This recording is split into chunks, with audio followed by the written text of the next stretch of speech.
Hello বাচ্চারা, আজ আমরা শুনবো বক ও নীল পাখি নামক গল্পটি। শুরু করা যাক তাহলে। কোনো এক গভীর জঙ্গলে সমস্ত জন্তু জানোয়াররাই মহা আনন্দে একসাথে বসবাস করত। সেই জঙ্গলে খুব সুন্দর একটি নদীও ছিল। সেই নদীতে সমস্ত জন্তু জানোয়াররাই জল খেতে যেত। একদল বকও সেই নদীতে জল খেতে আসতো। সেই জঙ্গলে আরেকটি বকও ছিল যে সারাদিন এদিক ওদিক ঘুরে বেড়াতো। হে ভগবান, তুমি যদি আমাকে বকই বানালে তাহলে দুটো দানা দিলে না কেন? আমি আমার বন্ধুদের সাথে উঠতেই পারি না। এর থেকে ভালো ছিল তুমি আমাকে খরগোশই বানিয়ে দিতে, জোরে দৌড়াতে তো পারতাম। বক যখন এইসব কথা ভাবছে তখন সেখানে এক নীল পাখি উড়ে আসে। পিঙ্কু বক, তুমি আমাকে সাহায্য করতে পারো? তুমি একমাত্র এই বিষয়ে আমাকে সাহায্য করতে পারো। ব্যাপারটা কি? কোথা থেকে আসছো? আমি পাশের জঙ্গলেই থাকি। আজ সকালেই আমি একটা ডিম পেড়েছি, আর সেই ডিমটা গাছ থেকে পড়ে গড়িয়ে গড়িয়ে একটা গর্তে গিয়ে পড়েছে, যেই গর্তটা খুবই সরু। ওকে কি তোমরা বার করার কোনো চেষ্টাই করোনি? আমি এবং অন্যান্য পশুরাও অনেক চেষ্টা করেছি, কিন্তু গর্তটা খুবই সরু আর ওটাতে কারুরই হাত যাচ্ছিল না।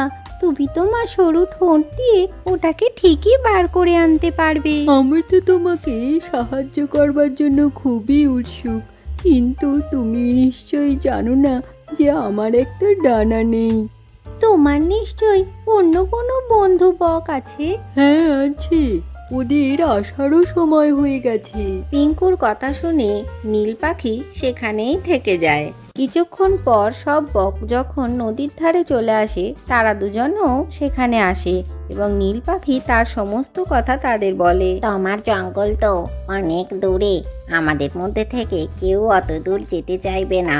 আমার টিমটা তো ওই গর্তের মধ্যে থেকে থেকেই মারা যাবে। প্লিজ আপনারা কেউ তো চলুন একজন। তুমি তো আমাদের জঙ্গলেরও কেউ নয়, তাহলে আমরা এত পরিশ্রম করতে যাব কেন? এটা তোমরা কি কথা বলছো? তোমাদের ওকে সাহায্য করা উচিত। তোমার যদি মনে হয় তুমি ওকে সাহায্য করো, তোমার ডানা নেই তো কি হয়েছে, হেঁটে হেঁটে চলে যাও। এই কথা বলে সমস্ত বক সেখান থেকে উড়ে চলে যায়। এরপর পিঙ্কু বক নীল পাখিকে সাহায্য করার জন্য জঙ্গলের মধ্যে দিয়ে হাঁটতে থাকে। হাঁটতে হাঁটতে সে অনেক সময় হাঁপিয়েও যায়। তখন তারা দুজনে একটু বিশ্রাম নিতে থাকে। হাঁটতে হাঁটতে তারা সন্ধেবেলা সেই জায়গায় গিয়ে পৌঁছায়। পিঙ্কু বক, এই হলো সেই গর্ত।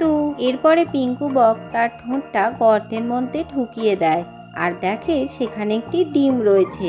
সে ডিমটিকে ঠোঁটে করে ওপরে তুলে নিয়ে আসে।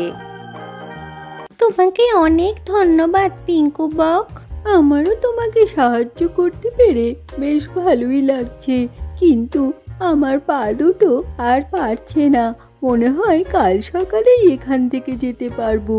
এরপরে ডিমটা হঠাৎ নড়ে ওঠে, তার থেকে একটা আলো বেরিয়ে আসে এবং সেই ডিম থেকে একটি ছোট্ট পাখি বের হয়ে হঠাৎ সেটি একটি বড় পাখিতে পরিণত হয়। হ্যাঁ, এটা কি করে সম্ভব? এই তো তুমি জন্মালে, এখনই বড়ও হয়ে যাবে আর উড়তেও শিখে যাবে। তুমিও এবার এই জঙ্গল থেকে ডানায় ভর দিয়ে উড়ে যেতে পারবে। কিন্তু আমি কি করে সেটা পারবো? আমার তো একটাই ডানা। এতক্ষণ পর্যন্ত আমি যা যা করেছি ওনার কথা অনুযায়ী করেছি। এই ডিমটাও আমার নয়। তোমরা কি আমাকে ঠিক করে বলো? আমরা চাদুর পাহাড়ে থাকি। আজ সকালে তুমি যখন ঠাকুরের কাছে প্রার্থনা করছিলে নিজের ডানার জন্য, তখন আমি সেটা শুনেছিলাম। তাই তোমার পরীক্ষা নেব বলে আমরা এখানে এসেছিলাম। তুমি সেই পরীক্ষায় সফল হয়েছো। তুমি তোমার সাধ্যের বাইরে গিয়েও সাহায্য করবার জন্য এগিয়ে এসেছো। এখন এই নাও তোমার পুরস্কার। এরপর নীল পাখির থেকে একটি আলো পিঙ্কুর গায়ে গিয়ে পড়তেই তার গায়ে ডানা গজিয়ে ওঠে। এবার নিজের পাখনাগুলো ব্যবহার করে আকাশে উড়ে যাও পিঙ্কু বক। এরপরে পিঙ্কু বক মনের আনন্দে উড়ে যায়। কিছুক্ষণ বাদে সে পিঙ্কু বক আবার তাদের কাছে ফিরে আসে। সে এসে নীল পাখিদের ধন্যবাদ জানায়। তারপর সে মনের আনন্দে আকাশে উড়তেই থাকে। আজকের ভিডিওটি থেকে কি শিখলে বাচ্চারা? সবসময় অন্যকে সাহায্য করা উচিত। ভিডিওটি ভালো লাগলে চ্যানেলটিকে লাইক ও শেয়ার করে সাবস্ক্রাইব করে দিও।